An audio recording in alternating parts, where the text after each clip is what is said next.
Wato ina mamakin yadda wai yin magana akan harkar tsaro a gurin wasu mutanen wannan magana sunanta siyasantar da harkar tsaro.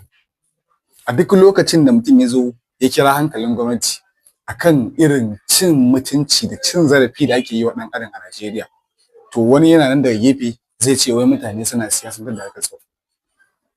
Ni ban san in ka ɗauke gwamnati wane ne matakin farko da yake da haƙƙi wurin kare rayuwar al'umma da dukiyoyinsu ba. Gwamnati ce.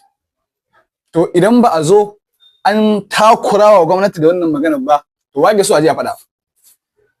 In dai ba gwamnati za a kira attention ɗinta a matsayinta na gwamnati ba, to wa za a je a faɗa wa? A'a, victims wanda su ake kashewa, su kuma za a zo a yi magana tsaro.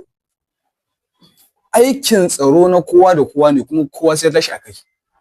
Kuma gwamnati sai ta shirya karɓar kowane irin challenges akan maganar tsaro.